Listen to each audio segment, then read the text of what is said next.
So यता आज गोएश्वरी West water treatment प्लान्टमा हामी आएको छौँ होइन। अनि यतानिर आज सो वेस्ट वाटर कसरी ट्रिट हुँदो रहेछ फुल प्रोसेसहरू एक्सप्लेन हुनुभएको छ है त। त्यहाँनिर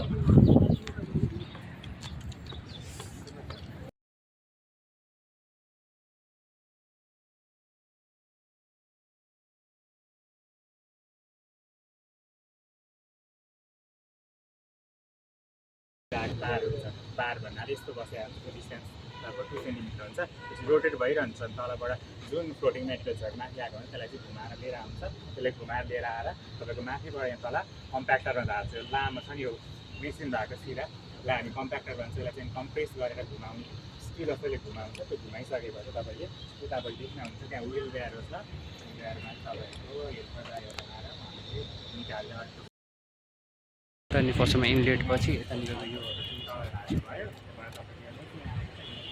पम्प भएर यहाँ फिटहरू तपाईँले देख्नु प्रायः ढुङ्गा गीतहरू आइरहेको हुन्छ। कति बेला तपाईँको अर्ग्यानिक हुन पनि तपाईँको सो हामी उता इनलेट अनि के भन्छ इक्वलाइजेसन ट्याङ्कहरू अनि त्यहाँनिर ओइल ग्रिजहरू हटाउने अनि स्किमिङ ट्याङ्कहरू त्योहरू सबैबाट आएर पिएसटी यो यतानिर अगाडि यो भएको पनि पिएसटी नै हो।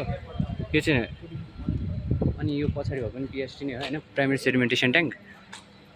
अब हामी चाहिँ उतानिर के भन्छ सेकेन्डरीतिर जाँदैछौँ। यता पिएसटी हो अनि यतानिर चाहिँ पिएसटीहरूबाट आएको फोहोरहरू हल्का हल्का कलेक्ट हुने ठाउँ भइगयो।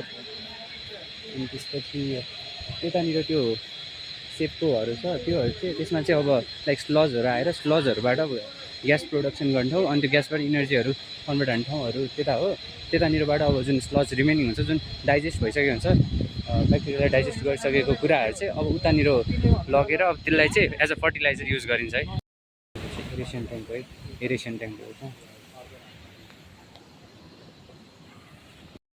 सेकेन्डरी सेडिमेन्टेसन ट्याङ्क अथवा क्ल्यारिफायर हो होइन। यताबाट अघिसम्म फोहोर पानी आइरहेको थियो, यताबाट चाहिँ भयल सफा पानी आउँछ है। लाइक त्यो तल देखिन्छ नि पानी यत्तिकै सफा भएर आउँछ।